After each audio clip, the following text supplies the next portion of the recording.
Hey, how's it going? It's me, Gremlin, like from the Nova League, except this video isn't on the Nova League because it's not Pokemon related at all.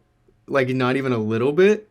Okay, well, actually, maybe a little bit. I kind of want to use this channel as sort of just a place to collect my thoughts in a more low stakes environment where I don't have to worry about the algorithm or like upload consistency and stuff like that. People seem to like whenever I talk about my books and all that on stream, but I can never really collect my thoughts in an organized way because it's all very on the spot in a live setting. My memory isn't so great, and past me didn't really have the foresight to organize stuff all that well, so I want to take this time to organize my past, mostly for me, but also as a sort of window into the stuff I do now, for those of you who are interested in my books, Thrones of Time, Joe Wizard, and Void Jumpers. Also, I'm mostly procrastinating. For what, you ask? Well, writing Void Jumpers, a couple of shiny hunts that I have planned, which are both soft reset hunts, and those aren't my favorite to do, and admittedly homework. I'm going back to school for a single class in January and I have to write a few scripts before then. I think my excuse is that this is a nice writing exercise. Get the mind flowing, you know? I will not write these scripts after this though, let's be real. So instead I'm doing this, taking a journey down memory lane. Maybe it'll inspire me and hopefully it'll be interesting for you. If not, don't worry about leaving or whatever. Like I said, this channel isn't too worried about like the algorithm or whatever, so watch times whatever. This again is mostly for me. If you are interested, stick around, but I have a feeling this video is going to be pretty long. And it's also going to be all about me, so I can't expect you to be interested. Maybe I'll put chapters in the description though if there's like particular things you're interested in hearing. Anyway, I published my books with the intent that anyone could read them.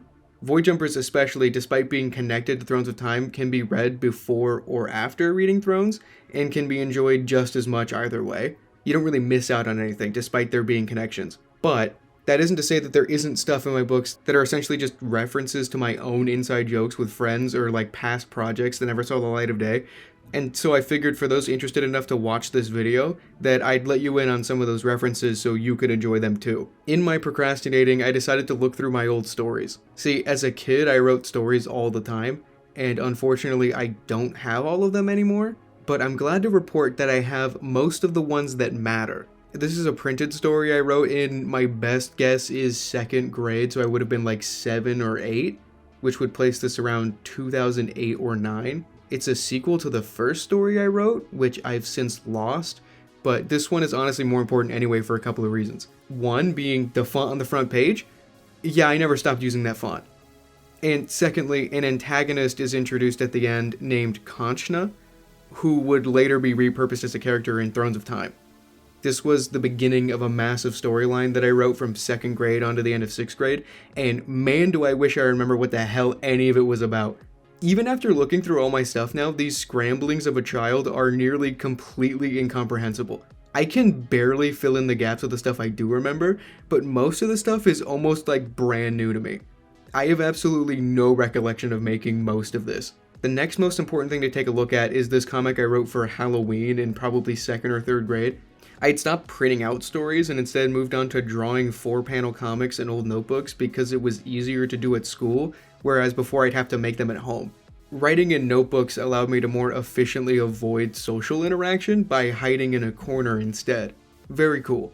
So the reason I bring up this specific comic is that it introduced my weird focus on ghosts in my stories, which if you've read Thrones of Time 2 and 3, you'll see that hasn't really gone away. I should mention this character here is supposed to be me, and later I have a ghost form as well, but in the first comic these weren't actually ghosts of dead people, but copies of them. Another thing I still like doing apparently. I actually have a clay model of me as a ghost that I made in 3rd grade. There are holes in the eyes because it was supposed to be made as like an art project of a mask, but I just wanted to make a statue of the ghosts I liked so much, and the teachers were like, hey man, that's not the assignment. So I gouged my eyes out and that made it count as a mask. Anyway, so a whole bunch of random, mostly unconnected comics later, I started what I think was my first focus series called Max or Tax in, honestly, my best guess is 2009 or 10.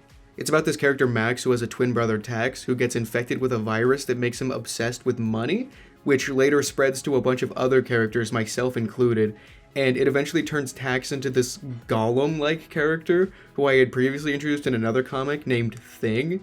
And so this comic retconned Thing as being Tax? Like this was some sort of prequel or something. Dude, I don't know, I don't remember. But then this series continued with a direct sequel, which really leaned into the Lord of the Rings parody angle, being called Lord of the Patties, parentheses, money. I made this one in 2011, and I know that for sure, even though I didn't put a date on it, because I started playing Minecraft in 2011, and in this comic, Minecraft Steve shows up.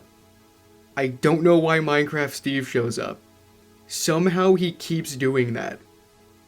Speaking of void jumpers, I find this interesting because I remember what the origin of this character was vaguely, but I didn't remember when or where I introduced them. So in this comic from 2011, the same one that introduced Steve, a full-on Lord of the Rings parody, at some point, this ghost has a popcorn bag, and inside the popcorn bag is an entire other dimension called Popcornlandia. The characters jump into this new universe in a popcorn bag and discover this character, the Popcornlandia Elf Lord. After referring to this character by the full title of Popcornlandia Elf Lord one too many times, my character comes up with the shortened acronym PEL, and then Pel joins the main crew of characters. Now, before I did say that I wrote comics to avoid social interaction, but it did accidentally backfire and end up with me making friends with a bunch of other kids looking for a corner to avoid social interaction in, and a lot of these characters are just those friends. We'd show our stories to each other all the time, and my friends would often ask if Pel was supposed to be a girl or boy. I initially wrote Pel as a male character, but the long hairstyle in my limited stick figure drawings really threw people off. I was going for a Legolas type thing, you know? But because of this, when I started planning Void Jumpers years later, I didn't know if I wanted a male or female protagonist. Thrones 1 and 2 had a male protagonist, Thrones 3 had a female protagonist, and Joe Wizard focused evenly on all of the main casts throughout the original 3. So when it came to Void Jumpers, I decided that I actually wanted to write a non-binary main character this time, and in the recesses of my mind, I remembered Pel, a character whose androgyny confused my friends as a kid. So that's where they came from. Max or Tax 2, Lord of the Patties, parentheses, money. Very strange. Moving on, in the same comic, I briefly turned into Sonic. For no reason. I really tried. I've never played a single Sonic game, I was never into Sonic. I have no idea why I turned into Sonic, both in the context of the story and also in the context of me writing it. It lasts for a few pages and is never brought up again. And then there's a third Max or Tax that I unfortunately lost, and then there's a fourth one. Somehow it's an Assassin's Creed parody now, specifically based on the third installment of the series, so this comic would have had to have been made in or after 2012. I don't remember who all the characters on the cover are, but I know that that's Pel right there. Nothing notable happens in this comic despite the introduction of my obsession with the hidden blade style of weapon from Assassin's Creed, variations of which appear in Thrones of Time in the form of plasma crystals extending from the wrists, but a more blatant ripoff appears in Void Jumpers in the form of Pel's hook blades, a la Revelations. After the Max or Tax series, I started this one called Smooth Move, which I remember none of. This would have had to have been in 2012 as well, and I bring it up because it was the start of things going a bit bonkers with the introduction of The One Ring, a blatant Lord of the Rings ripoff again. This became more apparent in the second Smooth Move, Max or Tax subtitle, ooh, we got crossovers now, and it's another Lord of the Rings parody. At this point, it's a ripoff. Also, Slenderman is there? Yeah, this one was 2012 for sure. This one introduces a superhero who definitely isn't important for later. Also, there's this panel of the character Smooth Move, which I thought was hilarious upon seeing it again. And then we move on to Smooth Move 3, Only 3 Shall Make It Out Alive, where the premise is that only 3 shall make it out alive. So this character decides that the obvious thing to do is start killing people, and then Pel dies and turns into a ghost. And then the ghost who started killing people to turn them into ghosts dies and shows up in the place people go when their ghost dies. Huh? Man, I am as lost as you probably are. Then the end of the comic advertises my next one called The Curse, which I would have forgotten about if this one didn't remind me of it. Basically, the shady car salesman sells this guy a saw, wrench, piece of toast, and a golf cart that are sentient living beings. Now, remember Konchna from the stories in 2nd grade? He's been a recurring character throughout all of this, but for the first time in this comic, it's established that his Grim Reaper scythe can create portals. This actually carries over into the scythe Konchna has in Thrones of Time 2. I don't know why. Some of these concepts just never leave my mind, I guess. Anyway, Konchna sends the golf cart somewhere for some reason, and then the entire comic shifts from being about the golf cart to being about Konchna. There's a flashback that reveals that Konchna was adopted by this robot lady. I think I established before that his mom was a robot lady, but I forget. Anyway, she specifically asked to adopt an evil kid, and then they just give her an evil kid? Again, evil children in orphanages, something I can't stop doing. All of this was apparently set up for my final series. I had been writing comics all of elementary school at this point, and then it came time for middle school. None of my friends were going to the same school as me. I had to start fresh. Beginning of the school year, I had a plan for a series called Reliable Fire about a group of superheroes. I think this might have been inspired by the upcoming Avengers movie, but notably, I started moving away from fully ripping stuff off, so nothing in here is blatantly Avengers, unlike the Lord of the Rings and Assassin's Creed stuff. That superhero guy from earlier is the main dude who eventually betrays everyone at the end, but that's beside the point. Thing is, I wanted there to be a bad guy for this first comic. I was sitting in choir class, a class I did not want to take, focusing instead on this comic, thinking about what the bad guy should be. I asked if anyone had ideas, and someone behind me just kind of took the notebook from me, opened it to the back, and then drew a bad guy for me. And that's how I met AJ. And also that's where Rogar from Thrones of Time came from. How would I implement Rogar into the story? Well, this guy, part of the team named Carson, just summons him. Calls him a pet fish bird. Just inexplicably has Rogar as a pet. And then in the next Reliable Fire, it's revealed that Carson is actually just the golf cart from earlier, but before he was turned into a golf cart. I guess this is when I started implementing time travel shenanigans, apparently? Then there was a third Reliable Fire that I cannot comprehend at all. You'd think that these stories would become more comprehensible as I got older, but as you can probably tell, my drawing and writing style hadn't really changed or improved at all throughout the years, somehow. In this one, the kid who thinks of everything the wrong way from the first story I wrote, alongside Kanchana from the second story I wrote, create a time machine made out of a hula hoop and a cardboard box labeled Box. This time machine, called the Box, then breaks the fabric of reality. Huh. Anyway, at the end, the main hero guy betrays everyone, and I end up taking the lead of the Reliable Fire team and then recruit Pell, who isn't dead anymore for some reason. And then at the end of 6th grade, I wrote the first finale I had ever done. I knew it would be a finale because I was done writing comics. Instead of showing comics to other kids and then forming friendships with them, with the exception of Rogar's creator AJ, of course, showing these horribly drawn comics to middle schoolers resulted instead in just a little bit of bullying, as you might expect. But after spending all this time making a connected story just for me, I had to give it a nice conclusion, just for me. Pell dies again, this time getting squished by a massive Green Lantern hammer. This guy's head explodes. Rogar dies and then comes back as a ghost, joining the good guys this time. I die and then go to hell, except it's the Nether from Minecraft. And that's how the story ends, with me dying. I think that was the only logical way to end it at the time. That version of me was comic book me, and so it made sense that the comics ended when comic book me ended. And then I moved on into 7th grade, not writing comics or stories at all for the first time in years. I'm writing all this out now, and the video I decided to do on a whim to procrastinate is seeming like it's going to take a lot more time than I thought, and it's also going to be a lot longer than I thought. So if I do commit to making this video, I may as well be extensive with it, right? So now I'm going to get just a little bit serious for a moment. I'm going to touch on this subject, but I won't delve too deep into it. There's a trigger warning on the screen. I promise I won't focus on it too much. A family member of mine, a cousin, who's only a couple years older than me,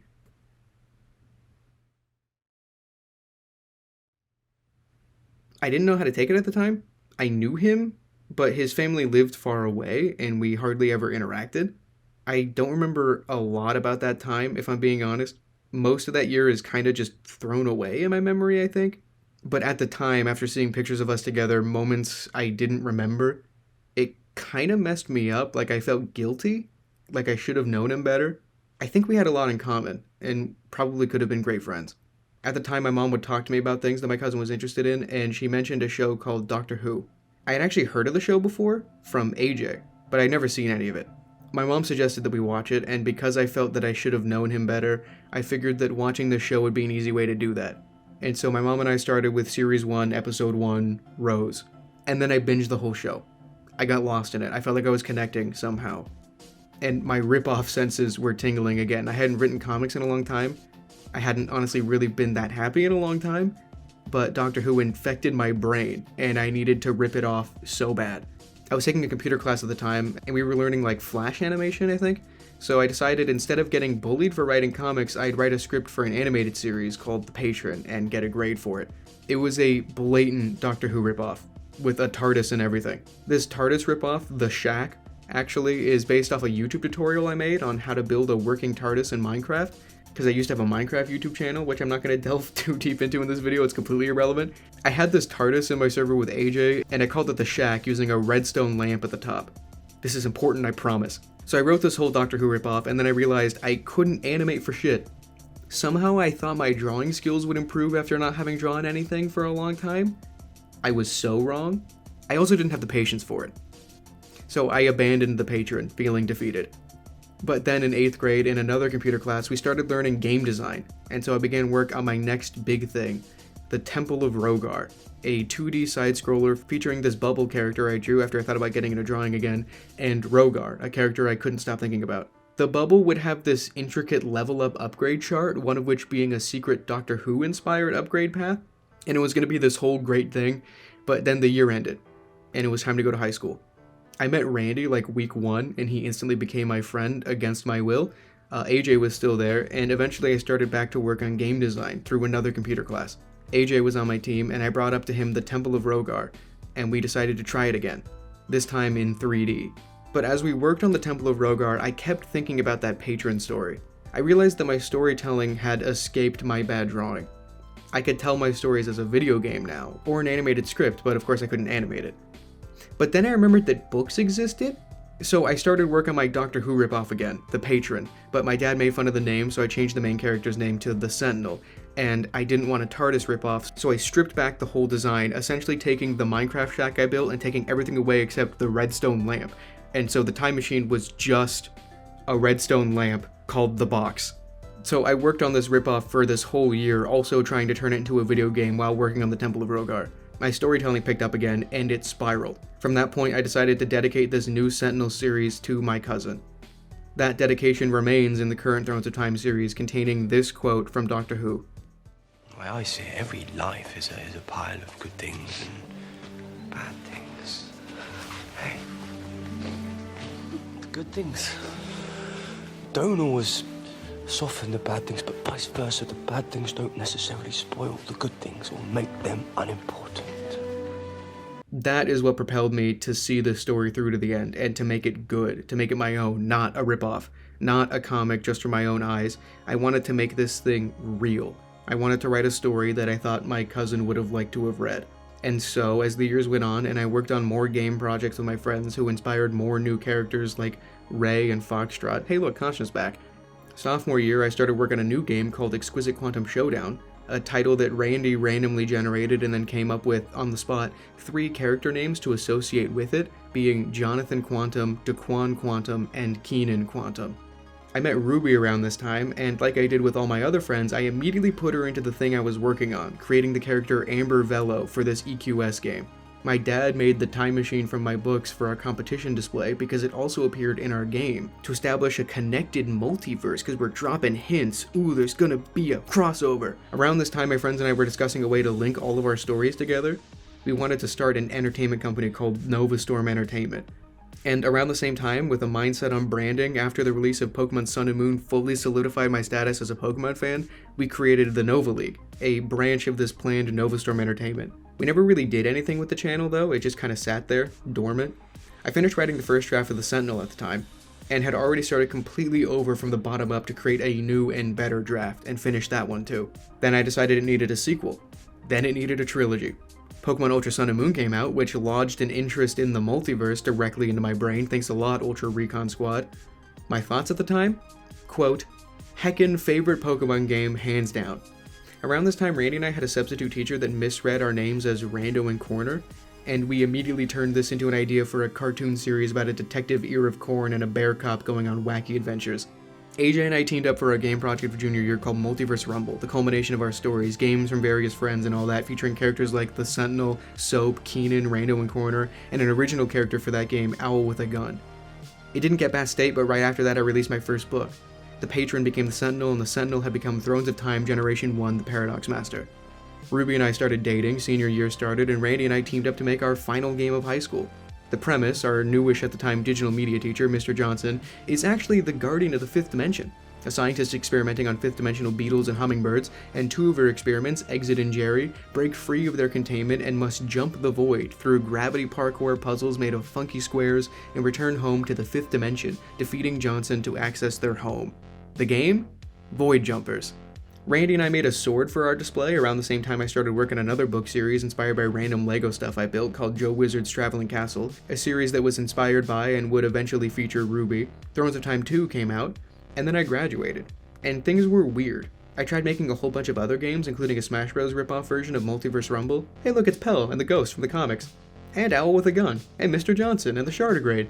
I tried making a 3D fighting game, didn't work out, and then I tried revisiting the Temple of Rogar, instead calling it Battle Bubble Dungeon, featuring Soap the Bubble, this time making the Fez from his Doctor Who progression chart part of his default character design, initially inspired by the Multiverse Rumble Smash Bros. Ripoff. And then I just kind of stopped. I went to community college, COVID hit, graduated on a random weekday at home, Thrones of Time 3 and Joe Wizard 1 and 2 came out. I didn't really know what to do next, but then I bought this Lego set and it got me thinking about stories again, same as how I came up with Joe Wizard.